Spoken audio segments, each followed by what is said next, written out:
अस्सलाम वालेकुम। प्रोग्राम पस पर्दा में नामवर माहिर आईन व कानून और सियासी तजियाकार मोहम्मद अजहर सदीक के साथ अकरम राई आपकी खिदमत में हाजिर है। आज के कौमी मंजरनामा पर बहुत सी खबरें गर्दिश कर रही हैं, जिनमें से हमने 3 का इंतखाब किया है, जिनमें सर फहरिस्त वजीर आला खैबर पख्तूनख्वा अली अमीन गंडापुर की तब्दीली की अफवाहें जोर पकड़ गई हैं और नए वजीर आला के तौर पर सुहेल आफरीदी का नाम लिया जा रहा है। दूसरे नंबर पर जो खबर गर्दिश कर रही है वो बहुत अजीबोगरीब है कि जनरल फैज हमीद के केस में साबिक चीफ जस्टिस साकिब नसार साहब को भी बतौर गवाह बुलाए जाने के इम्कानात हैं, और उनके साथ साथ साबिक आर्मी चीफ जनरल कमर जवेद बाजवा समेत ISI के साबिक DIG जनरल जहीरुल इस्लाम और जनरल शुजा पाशा और साबिक वजीर आजम इमरान खान समेत 2 वज़ीर आजम, साबिक वज़ीर आजम, 2 हाजिर सरबस वज़ीर आला और नामवर कानूनी माहिरीन बतौर गवाह तलब किए जा रहे हैं। तीसरा मौजू ये है कि 26वीं आईनी तरमीम, जिसमें आप खुद भी पेश हो रहे हैं, और उसमें सुना है कि आज जस्टिस आयशा मलिक ने बहुत तारीखी रिमार्क्स दिए हैं। वो क्या हैं, ये हम अपने नामवर माहिर आईन व कानून मोहम्मद अजहर सदीक साहब से जानेंगे। सर, सबसे पहले बड़ी देर से ये खबरें गर्दिश कर रही थी कि वज़ीर आला अली अमीन गंडापुर जो हैं, इमरान खान उनसे खुश नहीं है और वो पार्टी लाइन के मुताबिक नहीं चल रहे हैं। अब बिल आखिर उनकी तब्दीली की अफवाह जोर पकड़ गई है। क्या ये अफवाह है या हकीकत का इसमें इम्कान है? बहुत शुक्रिया कमजोर साहब। 2 चीजों पे गुफ्तगू करेंगे। एक तो जो सियासी पस मंजर है, एक जो अंदर की खबर है। तीसरा, इसका आईनी तरीकाकार क्या है, ये क्या होना है, कैसे होना है। और हम माजी में वजीर आला की तब्दीली के प्रोसेस से पंजाब गुजर चुका है, तो बहुत सी चीजें आप लोगों के सामने आ चुकी हैं। पहली तो बात ये ज़हन में रखिएगा, ये अफवाहों की बात नहीं है। इमरान खान साहब ने इस्तीफा लेकर रख लिया हुआ था।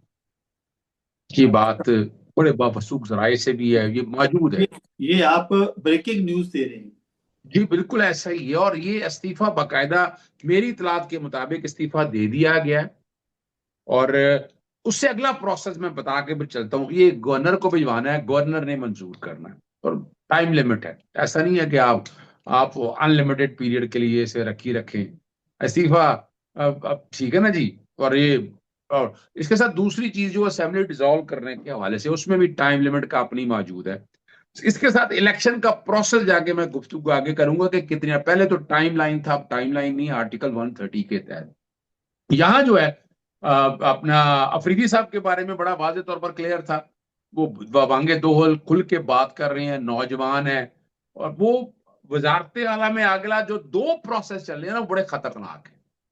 इसका इजहार मैं आपके सामने पहले भी कर चुका हूं कि अली मीन गंडापुर को हटाया जाता है तो अगले वजीर आला बनाने के लिए कितने मसाइल पैदा हो सकते हैं। चार्जशीट बहुत बड़ी है अली मीन गंडापुर के बारे में। और आपको याद है, हमने ये बात भी कही थी कि उन्होंने चीफ जस्टिस को खत लिख दिया कि मुझे मेरी मुलाकात कराई जाए। हमने कहा ये क्या तरीकाकार है, ये कोई तरीकाकार है, मजाक है। बकायदा रिसीविंग करा के आप अपना ट्विटर हैंडल चला देते हैं। फिर आपने सुप्रीम कोर्ट में पिटीशन फाइल की, उसको भी हमने कहा कि ये क्या तरीकाकार है। और हमने तरीकाकार भी बताया कि आप बाकायदा वजारत दाखिला को लिखें, वजारत होम को लिखें, हुकूमत पंजाब को लिखें कि एक वजीर आला ने मिलना है। आपके इस केस में वो कैदी हैं, आप याद नहीं तो आप मुतलका हाईकोर्ट बैठते हो। इवन पिशावर हाईकोर्ट के हवाले से भी बात कही थी कि पिशावर हाईकोर्ट में भी आप जा सकते हैं और वफाकी हुकूमत को पार्टी बनाएं, जो कि नायब FIA के हवाले से इस वक्त सजा अपना ना वो मामला सारे चल रहे हैं। तो और वो ये चीजें तो सारी आपके सामने मौजूद है। लेकिन बज़ाहिर जो है ना, यानी आंखों में धूल झोंकने वाली बात है। मैं जरा पहले खुल के बात नहीं कर रहा था, लेकिन कुछ चीजें मैंने वजाहत के साथ आपके सामने बयान और मेरे पास एक खबर बड़ी वाज़ेह तौर पर मौजूद है। इस्तीफा लेकिन ले आप लिया है। खबर आ गई है तो आज आप जरा खुल के बातें कर दें कि उन्होंने ये सारी रेमेडीज जो आपने बताई हैं, उन्होंने क्यों अवेल नहीं की इमरान खान साहब के हवाले से? देखिए, वो वजह ये है, मैंने आपके सामने ये भी बता दिया था कि जो बाकियात हैं फैज हमीद के हवाले से, वो भी इनकी काबीना के अंदर मौजूद हैं और उनको बचाने के लिए सरगर्म थी। मैं बैरिस्टर साहब के बारे में मैंने जिक्र किया आपके सामने, मैं पहले भी कह चुका हूँ। ब्रिगेडियर मुसद्दक के बारे में बात जिक्र कर चुका हूँ मैं। इसी तरह मुजम्मिल असलम, मेरी इतला के मुताबिक वो भी उन्हीं के कॉन्टेक्स्ट के हवाले से बात है। ये हो सकता है गलत हो मेरी बातें, लेकिन अपना ना ये वो है जो मैं आज भी समझता हूं कि फैज हमीद ने कोई फायदा नहीं दिया इमरान खान साहब को। इतना नुकसान पहुंचाया है कि आज एक साबका वजीर आजम इस हालात तक जो मामला को देख रहा है, वो जनरल फैज की नाहली या कोई प्लानिंग कह सकते हैं, उसका एक हिस्सा था। और मैं इसीलिए कहता था कि जनरल फैज हमीद को सजा नहीं मिली, चूंकि आपने साथ में पॉइंट रखा हुआ है तो वो मैं आपके सामने मैं रखता चलता हूं और बताता चलता हूं। लेकिन आपको एक बात तो वजाहत कर रखनी है, अब दूसरा खतरनाक पहलू इसका ये है, इस्तीफा दे दिया आपने, इस्तीफा मंजूर हो गया, ठीक है ना जी, और गवर्नर आपको इजलास बुलाएगा, और ये वजीर आला तब तक वजीर आला रहेगा जब तक नया वजीर आला नहीं आ जाता। जब वजीर आला इस्तीफा दे दे, काबीना सारी खत्म हो जाती है, और सिर्फ वजीर आला अपना भी। उस्मान बुजदार का भी आपको याद होगा, जब वो सारा मामला आया था तो उस्मान बुजदार जो है वो मौजूद रहे थे। परवेज लाई से पहले की बातें मैं बता रहा हूँ आपके सामने। जी। और जब और उसके वो एक लंबी कहानी है कि जब हमजा के हवाले से वजीर आला बन गए तो हलफ लेने के हवाले से वो एक नई कहानी चली थी।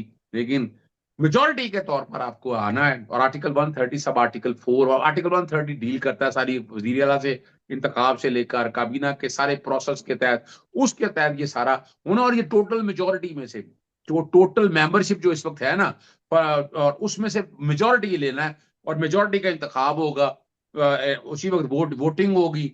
और अगर आप दो के दरमियान मामला चल रहा है, आपको जो मेजोरिटी नहीं लेता आएगा, पहला इलेक्शन होगा, दूसरा इलेक्शन होगा, और यूं वजीर आला मुंतखब आप कर लेंगे ताकि ऐवान चलाया जा सके।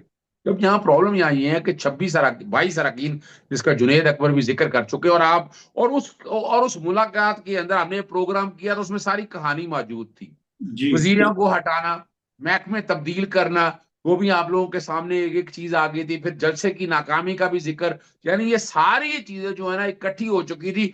और अली अमीन गंडापुर अवॉइड कर रहा था इमरान खान साहब से मिलने के लिए।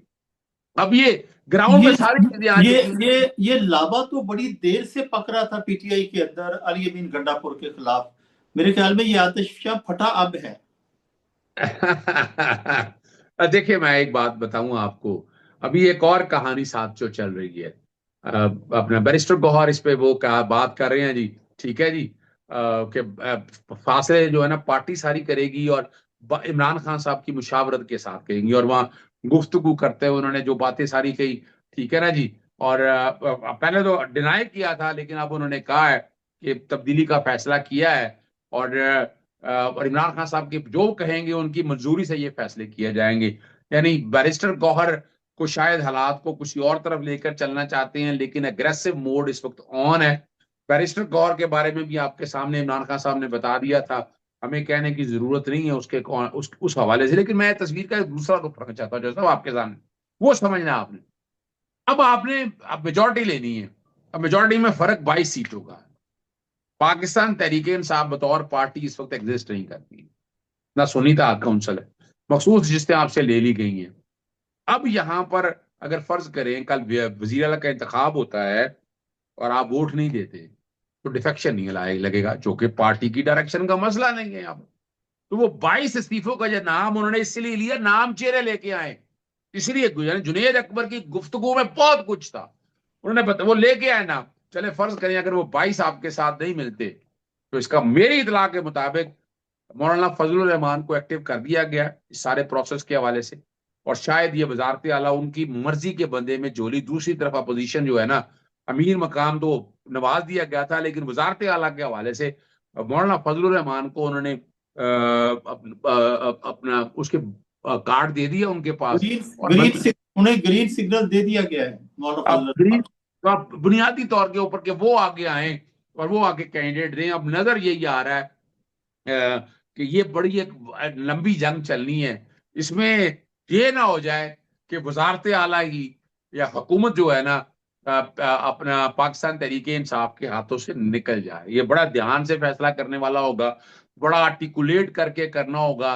और यहाँ यहाँ वैसे तो आपको याद होना चाहिए, जब उस्मान बुजदार और हमजा शरीफ वाला मामला था, जब वजीर आला मुंतखब कर रहा था, याद है? बसों में भर के होटलों में ले जाया करते थे, याद है आपको कि नहीं? बिल्कुल ऐसे ही है। होटलों में ले जाया करता था, साइड पे करके पहरे दिया करते थे। और और उस वक्त किस तरह से उनका पहरा दे के रखा गया था रिकॉर्ड के ऊपर, आपको वो भी याद होना चाहिए। तो अब ये तो अब बहुत बड़ी जिम्मेदारी शुरू होगी आपके ऊपर, सिर्फ एक हाथ तक बात नहीं है। तो आपको ये भी ध्यान रखना है कि आपके आपके एमपीएस को बचाना कैसे है। ये ना हो कि दूसरे झपड़ के ले जाएं और आपके लिए मसाइल बन जाए। मैं ये इतना आसान काम नहीं देख रहा, और मैं किसी स्टेज के ऊपर इसके मुखालिफ था कि वजारती आला जो है ना तब्दील करेंगे तो ये मसाइल बनेंगे। अली मीन गंडापुर ने कह तो दिया है कि मैं जो है ना जो नया वजीर आला के साथ है ना जी, और अपना सॉरी आप जो वजीर अफरीदी साहब के साथ हूँ। और लेकिन घर का तो किसी को पता नहीं है ना, और घर का लेकिन तो सर किसी को पता लेकिन नहीं। सर एक यहाँ पे एक बड़ा हसास सवाल उठता है कि पाकिस्तान एक आइन के तहत चल रहा है, और फरवरी मार्च 2022 की कोर कमांडर्स कॉन्फ्रेंस में मुतफिका तौर पर यह फैसला किया गया था कि आइंदा फौज सियासी अमूर में मुदाखलत नहीं करेगी। तो अगर यानी कि ना ये यहाँ पे स्मूथली चेंज नहीं आती है पीटीआई की अक्सरियत के बावजूद, तो एस्टेब्लिशमेंट के बारे में अवाम के जहनों में क्या तासुर जाएगा कि क्या फरवरी मार्च 2022 का कोर कमांडर्स कॉन्फ्रेंस का फैसला, जिसका army chief general Qamar Javed Bajwa ने जीएचक्यू में शोहदा की तकरीब में आखिरी खिताब में किया था कि अब हम सियासत में इन्वॉल्व नहीं होंगे, हमने फैसला कर लिया है, तो क्या वो उस फैसले पे अभी अमल दरामद होगा? तो साहब क्या बात कर रहे हैं, पाकिस्तान के अंदर इसमें डिक्टेटरशिप तो नहीं है ना, बज़ाहिर जो नजर आ रहा है। जी बिल्कुल, लेकिन आईनी हाइब्रिड आइन कायम है। हाइब्रिड प्लस का नाम क्यों दिया गया है? वजीर आजम, औकात का लफ्ज तो नहीं, वजीर आजम की हैसियत क्या है इस वक्त, या बाकी लोगों की हैसियत क्या है इस वक्त? फैसले जहां हो रहे थे वहीं हो रहे हैं, फैसले फैसले उन्होंने करने, और उन्होंने उस पर अमल दरामद भी करना। ये भी मैं बता दूं आपको। बाकी यहाँ तक बात तो फौज के हवाले से नहीं हो रही ना, पाकिस्तानी फौज के हवाले से। उन्होंने इसका नाम दिया हुआ एस्टैब्लिशमेंट का, जिस किसी ने भी नाम इसको एस्टैब्लिशमेंट के दिया हुआ। ये सवाल इस पस मंजर में किया सर कि वो जो 22 अरकान असम्बली से इस्तीफे दिए गए हैं, उसमें मुबैना तौर पर ये इल्जाम लगाया जा रहा है कि मुबैना तौर पर उनसे इस्तीफे जो है वो एस्टेब्लिशमेंट ने लिए। मैं तो हम इसे इल्जाम कहेंगे, मुबैना तौर पर कहेंगे, लेकिन ये नाम लिया जा रहा है। देखिए, मैं बताता चलूं, बात तो मैंने वही कर दी है ना, एस्टैब्लिशमेंट के हवाले से बात की है ना। एस्टैब्लिशमेंट फी जमाना वक्त के साथ साथ एक मुरक्कब की शक्ल बन चुका है। अदलिया में एस्टैब्लिशमेंट है, ब्यूरोक्रेसी में एस्टैब्लिशमेंट है, फौज के अंदर एस्टैब्लिशमेंट मौजूद है, पॉलिटिशियन के अंदर एस्टैब्लिशमेंट की एक शक्ल मौजूद है।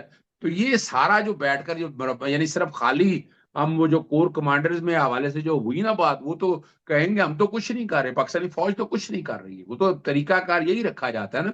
लेकिन असल जो कहानी है वो आपके सामने आ चुकी है। यहाँ पर बहरहाल बहरहाल एस्टैब्लिशमेंट जो फैसला करेगी वही नजर आ रहा है। और आपको याद है, देखो ना, ये थोड़ा सा लेट हो गया। मैंने सितंबर में कहा था, सितमगर होगा, याद होगा आपको। जी और मैंने बिल्कुल आपको कहा सर, था कि नवंबर तक ये आपने मामला बार चले। बार ये कहा था कि सितंबर सितंबर साबित होगा। मैंने आपके सामने ये बातें रखी इसलिए थी, अभी लेकिन नवंबर तक। अभी आप लेकिन सर खान की। यहाँ एक और सवाल उभरता है कि बलूचिस्तान पहले आग में जल रहा है, खैबर पख्तूनख्वा में टीटीपी की दहशत गर्दी अरूज पर है, हमारी अफवाज पाकिस्तान के जवान अफसरान शहीद हो रहे हैं, और जनाजे उठ रहे हैं, और ये ना घरों में मातम की कैफियत है अफवाज पाकिस्तान और लॉ इन्फोर्समेंट एजेंसी के बाकी अदारों के अंदर भी, खा वो पुलिस है, लेवीज है, फ्रंटियर कांस्टेबलरी है, पंजाब कांस्टेबलरी है, बलोच लेवीज है। तो अगर ये खैबर पख्तूनख्वा की आवाम की ख्वाहिशात के बरक्स वहां पे कोई सिस्टम लाया जाता है, तो क्या ये टीटीपी को एक किस्म का बूस्ट देने वाली बात नहीं है? तो सब पाकिस्तान के अंदर, पूरे पाकिस्तान में देख लें, क्या ये अवामी हुकूमतें, वो गवर्नर कामरान टसूरुल ने क्या कहा था, याद है आपको? अल्फाज भूल गए आप उनके? ठीक है ना जी। तो यहाँ जो अवामी तमामुंगों का जो तर्जुमानी हम और आप एक ख्वाब की शक्ल में लेकर जा रहे हैं, वो ऐसी कोई बात नहीं। यहाँ अवामी अमंगों के तर्जुमान का चक्कर खत्म हो गया है, और कसूरवार सियासी जमातें, एस्टैब्लिशमेंट ने तो अपना जो रोल प्ले करना था वो कर ही रहे हैं। ये सियासी अभी भी अब जो होगा, अब जो अपना वो अपना मंडी लगेगी, छांगा मांगा लगेगा, छांगा मांगा लगेगा, याद रखिएगा मेरी इस बात को। चांगा और मांगा, वो चांगा मांगा का ड्रामा, सिंध हाउस का ड्रामा जो तहरीक अदम एतमाद के मौका पर हुआ, सिंध हाउस में भी मंडी लगी। देखिए ना, तो ये आपके सामने आप बातों वो को बकरा समझे मंडी ना। भी थी और बकरी मंडी भी थी, उसमें बकरे भी थे, बकरियां भी थी। देखिए यही तो रिकॉर्ड के ऊपर चीजें मौजूद है ना। हमने मिसाके जमहूरियत किया और हमने ये तय किया था ऐसा कुछ नहीं करेंगे, लेकिन सारे सियासतदान इस हमाम में नंगे हैं। ये तो सिर्फ एक इमरान खान है जो तस्वीर के उस तरफ खड़ा है, वो इनको ललकार रहा है। यानी अभी भी आज भी ये सियासी जमातें अगर समझ जाएं तो ये निजाम कोई मुश्किल काम नहीं है वापस अपनी डगर पे आने का, और वापस डगर पे आ सकता है। अल्लाह ताला आपके इन अल्फाज को दुआ के अंदाज में कबूल कर ले और पाकिस्तान दोबारा आइन के रास्ते पर चल पड़े, और कैद आजम और अल्लामा इकबाल ने जो पाकिस्तान बनाया था वो अपने हकीकी मकासद के हसूल के लिए सरगर्म हो जाए। सर, ये दूसरी जो फहद शहबाज खान ने खबर दी है, सहाफ़ी हैं, क्रेडिबल हैं, सोर्सेज भी हैं उनके पास, अभी तक उनके बारे में ऐसा कोई इल्ज़ाम नहीं है कि वो किसी के हाथ पे खेलते हैं। उन्होंने जो भी खबरें दी हैं आज तक वो सही साबित हुई हैं। उन्होंने ये कहा है कि जनरल फैज हमीद के केस में साबिक चीफ जस्टिस साकिब निसार भी बतौर गवाह तलब किए जा रहे हैं, और 3 general army chief general Qamar Javed Bajwa भी, 2 साबिक डीजी ISI जनरल जहीरुल इस्लाम और जनरल अहमद शुजा पाशा, उसमें वज़ीर आज़म इमरान खान को तो बुलाना ही बुलाना है उन्होंने, क्योंकि मेन जो टारगेट है वो तो इमरान खान है। और इसके अलावा ऐसा 2 साबिक वज़ीर आज़म का जिक्र किया जा रहा है, 2 साबिक वज़ीर आज़म और 2 हाजिर सर्वस वज़ीर आला, ये कौन है? और 7 नामवर माहिरीन कानून भी हैं। ये जो 3 यानी कि ना ये तो कौन बन रही है, ये कौन है? 2 साबिक वज़ीर आज़म, 2 ये साहब, तो साहब मैंने आपके सामने एक बात बड़ी वादे तौर पर की थी कि अगर जनरल फैज हमीद को कटहरे में लाना है ना, अगर कटहरे में लाना है तो फिर ये पंडोरा बॉक्स खुलना है और ये पकड़ा नहीं जाएगा आपके लिए, और फ्यूचर में बड़े मसाइल रहेंगे। मैंने जनरल परवेज मुशर्रफ का भी आपके सारे सारे वाकया आपके सामने बताया था। अगर जनरल फैज हमीद के खिलाफ अगर ट्रायल चल रहा है, ये जो बातें, देखिए फहद शहबाज भाइयों की तरह से मेरा बड़ा ताल्लुक है उसके साथ, बहुत प्यार, बहुत, यानी वो जितनी मेहनत की उसने, जितने लाहौर न्यूज में तमाशा प्रोग्राम में हमें बड़ा पेश हुए, सड़कों पे हमने बड़े प्रोग्राम किए, वहां से करते करते यहाँ तक पहुंचा, बड़ी मेहनत की है उसने, और वो खबर रखता है, बाखबर साथी है। अब जो बात ये कर रहे हैं ना, ये भी कोई बात आपके सामने करेगा, इसका मतलब है ये बात किसी और तरफ चल रही है, ये कोई नया ट्रायल की बातें होंगी। उस ट्रायल में कुछ नहीं है। जो पहले वाला ट्रायल चल रहा था ना, पहले वाले ट्रायल के अंदर तो बात ही कुछ और थी। अब ये वाले ट्रायल के अंदर जो बात हो रही है कि एस्टेब्लिशमेंट कैसे बनाती है, मैं इससे इत्तेफाक नहीं करता इस खबर से। यानी वो किसी और कॉन्टेक्स्ट से आएगी, तो ये तो बातें आ रही हैं कि तमाम अगर पुराने DGISI को मंगवाना है आपने, अपना जैसे साकिब निसार को किस हैसियत से बुलाएंगे आप गवाह के तौर पर, और वजीर आजम की बात हो रही है, इन सबको किस हैसियत से बुलाएंगे? यानी जो बड़ी मजेदार बात है, मिलिट्री ट्रायल अगर करना है तो मिलिट्री ट्रायल तो करना है उसी के मुताबिक। क्या आपने आर्मी एक्ट की वायलेशन की है, या फर्ज करें आपने, चलें आप नए बात को लेकर तो ऑफिशियल सीक्रेट एक्ट में लेकर आते हैं उन चीजों को, तो ये तो एक ऐसा पडोरा बॉक्स आप खोलने जा रहे हैं कि जो आपसे समेटा नहीं जाएगा। यानी आप, ये वजह क्या है जो मैं आपके सामने रखना चाह रहा हूं, ये तस्वीर कर। इसी बात के साथ इसको जोड़ लीजिए कि जनरल कमर जावेद बाजवा जब बतौर गवाह पेश होते हैं और इमरान खान वहां पे, ये ना उनसे उनको जिरा का हक होगा, वो ये कहेंगे कि आपने मुझसे, जब मैंने आपसे कहा कि मेरी 23 साल की सियासी जद्दोजहद है, मेरा 23 साल का सियासी तजर्बा है, तो कमर जावेद बाजवा साहब आपने कहा था कि मेरा 70 साल का सियासत का तजर्बा है। और जब ये सारी बातें रिकॉर्ड पे आएंगी, और हमूदर रहमान कमीशन रिपोर्ट अभी तक नहीं संभाली जा रही है, नहीं नहीं तो जैसा देखिए, ये जब ये सारी कहानी ना ना ना तहरीर में आएगी तो पाकिस्तान का क्या ना ना बनेगा? नहीं नहीं, मैं तो इसीलिए कह रहा हूं ना आपको पे ये हमें बुनियादी तौर पर अब अंदर की जो गुफ्तगू मैं आपके सामने अब रखना चाह रहा हूं, मैंने जो नवंबर की बातें कही हैं, नवंबर के बाद मैंने हालात की तब्दीली की बातें जो आपके सामने कही हैं, तो ये मंजरनामे पे कुछ चीजें ऐसी रखी जा रही है। ये बात को समझे, इस बात को अब कौन कर रहा है वो भी बहुत जल्द आपके साथ, मुझे अंदाजा है इस बात का। मैं अभी देखे, मैं अभी खुल के बात नहीं कर रहा, लेकिन मैं इशारों में आपको सामने बता रहा हूं कि ये जो हम कह रहे थे ना सितंबर सितमगार होगा और नवंबर के बाद हालात तब्दील होंगे, ये चीजें उसी तरफ जा रही, ये चीजें उसी तरफ जा रही हैं। ये गवर्नमेंट, ये जो शहबाज शरीफ और एक अंदर की जो लड़ाई अब चल रही है ना, शहबाज शरीफ वर्सेस मोहसिन नकवी, और ये बड़ी खुल के बात चल रही है कॉन्टेक्स्ट के हवाले से, नवंबर जी के जी। बाद कर रहे हैं। और उसके बाद अगर इमरान खान साहब की किस हद तक वापसी होती है, वो प्रोसेस क्या बनता है, तो ये सारी चीजों को आइसोलेशन में नहीं देखना, ये एक दूसरे के साथ जुड़ी हुई है। पहला तो मैं इस ट्रायल को समझता ही नहीं कि ये ऐसा कोई ट्रायल होगा। ठीक है ना जी, ये कोई अगर इंक्वायरी शुरू करते हैं तो मैं इंक्वायरी मैं शुरू कर। अगर एक जुमला बोलूं सर, अगर इजाजत दें, कि ये ट्रायल जनरल फैज हमीद का नहीं होगा, ये ट्रायल पूरे पाकिस्तान का ट्रायल होगा, पाकिस्तान, ये हिस्ट्री ऑफ पाकिस्तान का होगा। ये और ये जैसा पूरी मैं ये और ये पूरी अफवाज पाकिस्तान का ट्रायल होगा, सिर्फ इमरान खान का जैसा ट्रायल नहीं होगा, पूरी अफवाज पाकिस्तान का ट्रायल होगा। सब ये देखिए, मैं फिर बताऊं आपको, ये ये तो अपना ना दिन में ख्वाब देखने वाली बातें हैं ना, ये सारी बातों को सामने रखकर अगर आप सोचें, यानी ये इतना बड़ा पिंडोरा बॉक्स, यानी एक ही लम्हे में अगर एक बात होती तो समझ आती कि जनरल चले, जनरल बाजवा को बुला लिया, अब या सब कुछ बिखर जाएगा। जनरल जय जी साकिब निसार साहब, साकिब निसार साहब को किस कैपेसिटी में बुला सकते हैं? आपके पास कोई कैपेसिटी नहीं है, मैं बताता चलूं आपके साथ। यानी यहाँ पहले तो स्टैब्लिश करना है ना आपको, चीजों को क्या है क्या, आपको स्टैब्लिश करना है। और ऊपर से आपने देखे अपील का राइट दे दिया हुआ है उसमें, आर्मी एक्ट के तहत जब करना है, तो वो भी यानी इतना आसान काम नहीं है, आप उलझे पड़े हैं सारे काम के अंदर। और ये जो बातें, वो बातें वही हैं बताई जा रही हैं आपको, हालात बताए जा रहे हैं, कहाँ ये जा रहा है, या यूं कहेंगे एक बिल्ड किया जा रहा है कि एहतसाब से कोई नहीं बचेगा। मैं इसे इतफाक नहीं करता, मैं इसे इतफाक नहीं करता, एहतसाब से कोई नहीं बचेगा। इस तमाम में सब नंगे हैं, यानी ये बुनियादी तौर के ऊपर बताना ये चाहते हैं कि सारे प्रोसेस के अंदर सारे आएंगे। जनाब वो 3.5 साल थे आपके पास, 3.5 साल के अंदर अगर इमरान खान को गिराना था, वो आपने कर लिया, मकसद था। दूसरी तरफ आपने इदारा, सत्यानाश हो गए सारे आपके इदारे, सर कौन सा इदारा कि जिसमें सर लोगों को बड़ी मजेदार बात की आपने कि एहतसाब के दायरे में सब आएंगे, और इस तरह आएंगे कि जिस दिन फर्द जुर्म आयद होनी थी उस दिन बाप वजीर आजम बन जाएगा और बेटा वजीर आला पंजाब बन जाएगा, इस तरह एहतसाब के दायरे।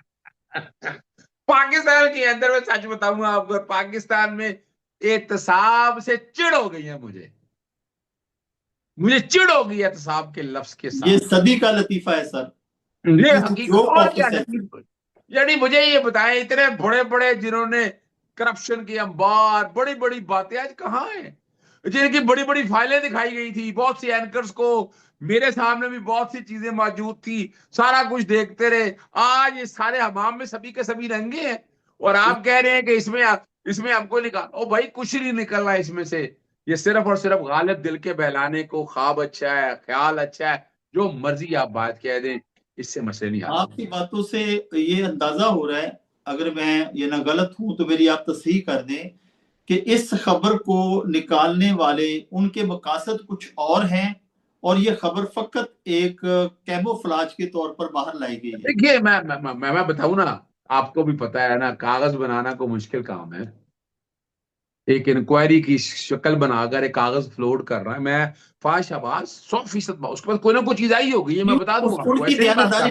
उनकी दयानतदारी पर मैं शक नहीं कर रहा, बोले उसके पास कोई लेकिन ना, लेकिन बाज औकात मोतबर तरीन जराए भी जानबूझकर ऐसी खबरें ये फेंकते हकीकत है। हैं। ऐसा और हुआ है मासूम। पाकिस्तान, देखिए Pakistan is a country where an issue can easily be killed by another issue, ये मैं हमेशा एजाज बात सैयद करता के साथ हो चुका है ये। हूँ। एजाज सैयद को 2 दफा और माफी देखिए, मैं बड़ी मांगनी पड़ी। मजेदार बात बताऊंगा आपको, आजाद सईद ने भी पिछले दिनों वो इमरान खान के बारे में, जनाब इसराइली सफीर ने कहा कि इमरान खान हमारा साथ है। यार खुदा रहा, यार खुदा रहा, आज तक ये बताएं कभी अमेरिका ने आकर कहा कि जनाब ये मेरे सासे हैं? कभी आगे, यानी ये जो बात कह रही है आजाद सईद को, यार खुदा रहा, ये चुटकला है, लतीफा है ये आपका। अगर आप ऐसी इमरान बात कर। खान इसराइल का असासा होता तो जेल, अडयाला जेल में ना होता, सर प्राइम एक मिनिस्टर दिन हाउस भी में नहीं रह होता। सकता, किसी की जरूरत नहीं होनी थी, किसी की हाँ जी, जरूरत नहीं होनी थी इमरान खान को एक दिन भी जेल के अंदर रख सकता। बिल्कुल सही ये बात बात याद रखिएगा, ये बैठकर ये बातें है ना ये कर, और ये जो जितना कुछ भुगत रहा है, यानी आप यानी वो अपने एहसासे को, एसेट को कितना महफूज कर सकते हैं। बड़ी मैंने मिसालें आपके सामने पाकिस्तान के अंदर दे सकता हूं, है। बहुत सी बिल्कुल सही मिसालें बात, हमारे पास मौजूद है। बिल्कुल सही अगर बात। इस तरह अगर उनके एहसासे जाया होना शुरू हो जाए तो वो तो फिर कोई आएगा ही नहीं।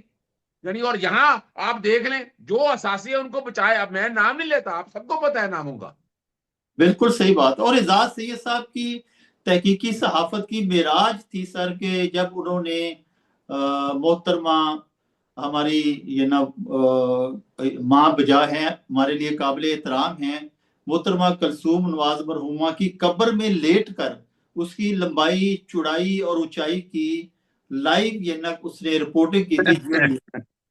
ये खबर पाकिस्तान में किसी और सहाफी के एजाज से नहीं आई जो एजाज सैयद के हिस्से में आई। ये बहरहाल छोड़े इस बातों को। जी एजाज से मेरा ताल्लुक आज का नहीं है। वो जी, कला मूवमेंट से बड़ा प्यार है मेरा, जब भी कभी जाए बड़ा प्यार मेरा ताल्लुक है। मुझसे भी लेकिन बड़ा प्यार करते हैं, मुझे 5-6 साल से 7 साल से ब्लॉक किया हुआ उन्होंने। लेकिन लेकिन वो याद रखिएगा, बात फिर वही है ना। यानी यानी हम अब मुझे बड़ी हैरानगी होती है, और आप एक क्रेडिबल साथी हैं, ये बंदा कहे कि नहीं। अब इस तरह की गुफ्तगू बैठकर अगर आप करेंगे ना, फिर उंगलियां भी उठेंगी, बातें भी होंगी। सही है, मैं क्रेडिबिलिटी समझ भी गया मुतासर आपको। होगी, उनकी क्रेडिबिलिटी भी मुतासर होगी सर। अब ये आखिर में आज आप खुद पेश हुए, ये बड़ी तारीखी समातें हैं जो जिसका आप खुद अमली तौर पे हिस्सा बन रहे हैं, 26वीं आईनी तो तरमीम। साहब, तो साहब आपको बताता चलूं, मैं बहुत से मामला, 18वीं तरमीम, हाँ 19वीं जी, तरमीम, आसफ अली जरदारी को तौहीन अदालत, यूसुफ रजा गिलानी को घर भेजने के हवाले से मैं बहुत अहम आईनी और मैंने बहस खुद की है। और पंजाब आर्टिकल में वो जो 63, सर 56 कॉपियों वाला केस सर, वो तो बहुत ही मारूफ केस। and आर्टिकल 63 के हवाले से वो अब मैंने आर्गूमेंट अब किए थे अबसार आर्टिकल आलम 63। अबसार आलम चेयरमैन पैमरा, वो बेचारा आज तक बड़े दुख की कैफियत में है कि हजरत सदीक साहब ने मेरे साथ अच्छा नहीं किया। देखिए मैं तो, देखिए ना, मैं तो अल्ताफ हुसैन की पाबंदी, हाँ जी, पाबंदी, बहुत सी बातों को जिक्र मैं करता रहता हूँ। ये जी एक बहुत ही माइलस्टोन है, ये मैं बता दूं आपको। और अगर चले, मैं एक बड़ी बात कहने लगा हूं, अगर अगर ये नवंबर के बाद हालात तब्दील होने हैं तो ये 26वीं आईनी तरमीम सेट असाइड हो जाएगी। मैं ब्रेकिंग दे रहा हूं, आज आपको खबर है। अच्छा। अगर नवंबर में हालात तब्दील होने हैं तो 26वीं आईनी तरमीम सेट असाइड हो जाएगी। ये ये मैं बहुत बता बड़ी, दूं। ये बहुत बड़ी खबर है, ब्रेकिंग न्यूज और है ये। 26वीं तरमीम से जो टारगेट लेने थे, टारगेट अचीव हो गए हैं। और ये क्या कहा जाएगा एंड में, कि जनाब जो पास्ट एंड क्लोज ट्रांजेक्शन हो चुकी हैं वो सब ठीक है। समझ आई बात मेरी आपको कि नहीं? ये एक बेसिक प्रिंसिपल है। और इसमें और इसीलिए इसके नतीजे में फिर 27वीं तरमीम की जरूरत भी पेश नहीं आएगी। ये आइला बात, ये आइला बात, आप जो बात है कि जो देगा ना वो क्या फर्क, 27वीं तरमीम में आप जो सुप्रीम कोर्ट कहेगी उसके मुताबिक 27वीं तरमीम में आप काट छाट के वो चीजें जोड़ देंगे आप, वो अब ले आएंगे सारा कुछ सामने, ये सारा कुछ ले आएंगे। असल में हमारी सोशल मीडिया टीम हमारे इस जो गोल्डन चीजें अब बातें कर रहे हैं तो इसको निकाल नहीं पाती इन चीजों को। और ये याद रखिएगा, हामिद खान साहब ने आज दलाइल अच्छे दिए, उन्होंने बताया, और बताया कि 27 में मैंने आज 2 खाते लिखे हैं, आज 2 खाते मैं निकाल रहा हूं, जिसमें जी, स्पीकर को, अपना चेयरमैन सेनेट को, कि मैं 26वीं तरमीम का पूरा प्रोसेस का मटेरियल सारा उनसे मांग रहा हूँ, कैसे हुआ, किस तरह हुआ, वो सारा। और फुल कोर्ट बनाने के वाले जस्टिस आयशा मलिक के तारीखी अल्फाज थे, उन्होंने कहाँ लिखा है कि फुल कोर्ट के हवाले से जब इंसाफ देना है आपने, तो कहाँ लिखा है 26वीं तरमीम में फुल कोर्ट बन नहीं सकता, आप देख नहीं सकता। और अमूमन फुल कोर्ट बनता है, अब देखते हैं वो इसको इंतजामी तरफ ले जाना चाहेंगे, वो इसको इंतजामी तरफ लेके जाएंगे। लेकिन एक एक और मैं आपके सामने टच स्टोन रख देता हूँ, अगर तो 26वीं तरमीम मुकम्मल तौर पर कलअदम करार देनी है तो फुल कोर्ट बन जाएगा, फुल कोर्ट बन जाएगा। अगर कुछ हिस्सों की तरफ लेके आना है तो यही बेंच रहेगा, यही देखेगा। और ये आपके सामने पैरामीटर मैं इशारों में रख रहा हूं ताकि आप समझ सकें बात। बिल्कुल सही बात। ये आपने आज 2-3 ब्रेकिंग न्यूज दी हैं, जिनमें सबसे बड़ी ब्रेकिंग न्यूज ये है कि 26वीं आईनी तरमीम के कलअदम करार होने के इम्कानात मौजूद हैं, और जो कुछ हासिल करना था वो कर लिया गया है, और उन्हें पास्ट एंड क्लोज ट्रांजेक्शंस करार देकर आईनी तहफ़्फ़ुज़ दे दिया जाएगा। मोहतरम अजहर सिद्दीक साहब की इसी ब्रेकिंग न्यूज़ के साथ आज के प्रोग्राम का इख्तिताम करते हैं।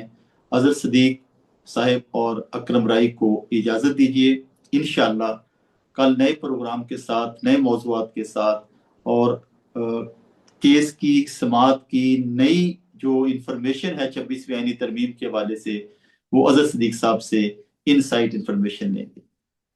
इजाज़त दीजिए। अल्लाह हाफ़िज़।